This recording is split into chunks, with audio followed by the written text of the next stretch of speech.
I mentioned in a recent video that my mother was a school teacher for quite a number of years.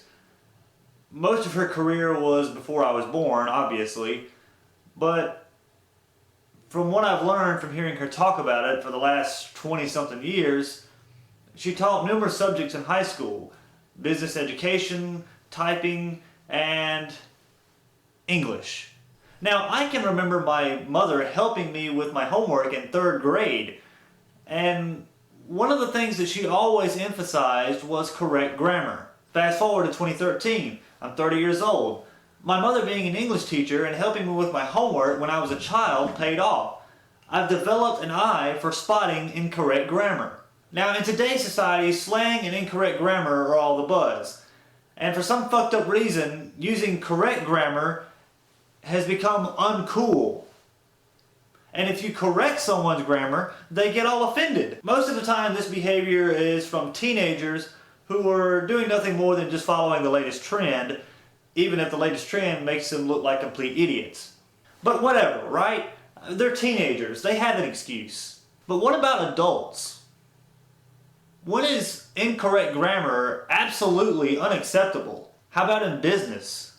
You think once you're out of college and you're writing your resume for that big engineering job that you should have your grammar peppered with elementary mistakes? No, you shouldn't. Because not only does it look very unprofessional, but it gives the employer the impression that you're very uneducated and very unreliable in terms of communicating with others in business. But what if it's the employer that makes elementary mistakes in their grammar? Now, I'm not saying that everyone who makes grammatical errors is stupid. Everyone makes mistakes, even me. We're human, it's going to happen. But there is a difference between knowing what is correct and still making the mistake versus making the mistake because you think it's correct. Now, here in Alabama, education is optional.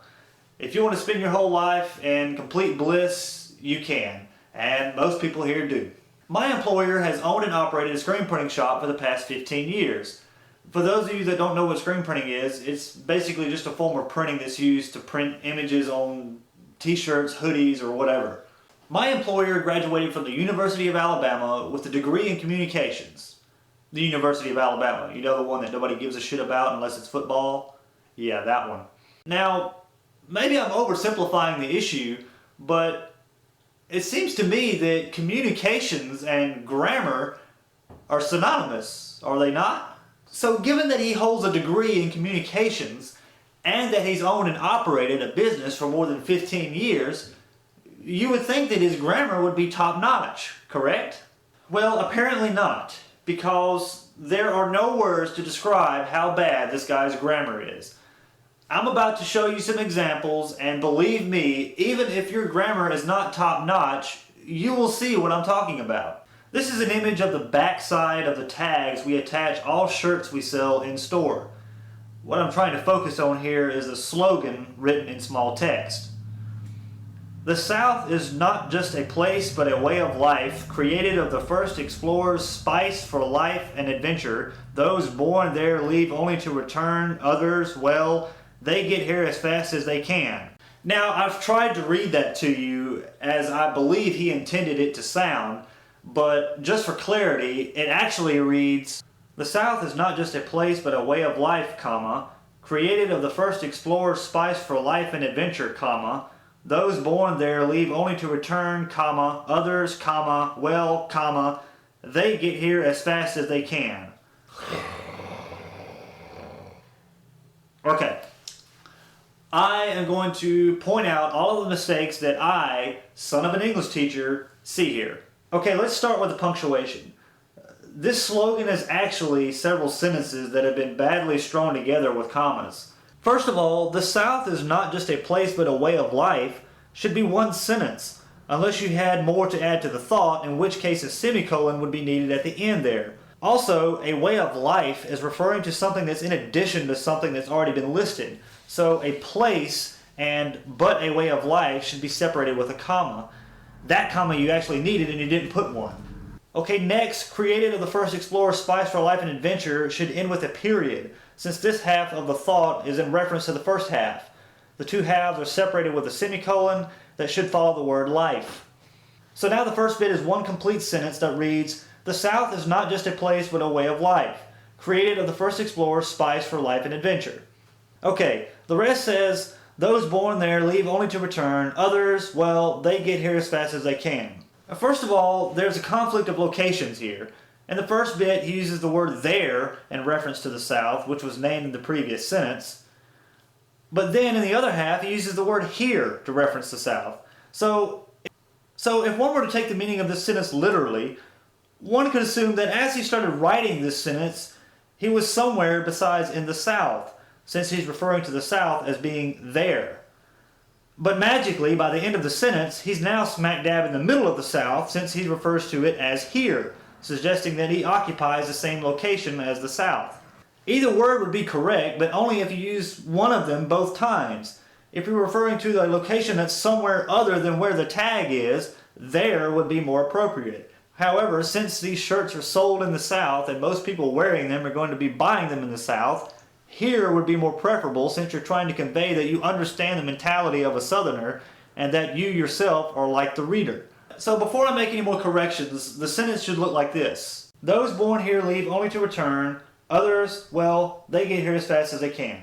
Okay, this is still incorrect because it's separate sentences that have been incorrectly put together with commas. "Those born here leave only to return" should be one sentence. "Others" should end with a question mark, since you are essentially asking voluntarily for the reader about individuals not born in the South. "Well, they get here as fast as they can" should be the closing sentence. So now we have, "The South is not just a place but a way of life, created of the first explorers' spice for life and adventure. Those born here leave only to return. Others, well, they get here as fast as they can." But wait, I'm still not done. Let's re-examine that first sentence. "The South is not just a place but a way of life, created of the first explorers' spice for life and adventure." Okay, first half is okay, but created of the first explorers' spice for life and adventure makes no fucking sense. What he's trying to say is created from the explorers' spice for life and adventure. Also, there should be an apostrophe after explorers, since you're showing possession with a plural word. Okay, the correct slogan should read, "The South is not just a place but a way of life, created from the first explorers' spice for life and adventure. Those born here leave only to return. Others, well, they get here as fast as they can." Yes, that's much better. It sounds more professional, more proper. Now here's another example. This is a sticker that my employer makes for us to stick on the sides of boxes of shirts that have already been printed. This one isn't quite as bad, but let's read it as it's written. "Thank you! For your order, we truly appreciate the chance to serve you." Okay, one thing that I can spot right off the bat, why is the first letter of every word capitalized? Also, again, his sentence structure here is appalling. "Thank you" should not end in an exclamation mark. An exclamation mark is used to end a sentence and show excitement, anger, shouting, etc. So you're shouting "thank you" and then starting a new sentence with "for your order." It's okay to use an exclamation mark, but it should be where you have yet another comma. "Thank you for your order" should be one sentence. "We truly appreciate the chance to serve you" should be another.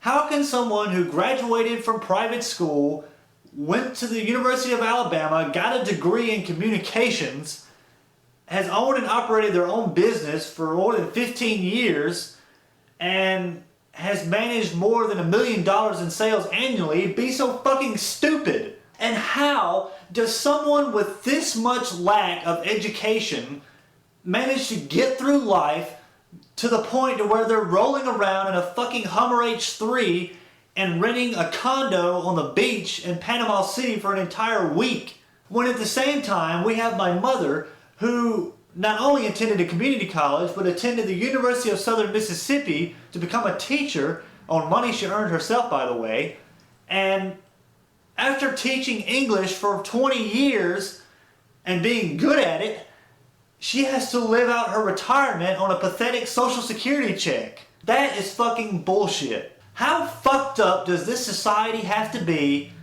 when People who lack education are successful in business to the point to where they're living in financial freedom, and people like me and my mother who pride ourselves on our communication skills and our education are struggling at the bottom of the middle class. What world do we live in where the uneducated not only control the power, but they also possess the skills to attain it? Skills like stupidity, lack of education, ignorance, arrogance, deceitfulness, dishonesty. How can we ever hope to turn the tide of such an overwhelming opposition when we live in a society that glorifies stupidity and lack of education and condemns anyone that speaks out against such ideals?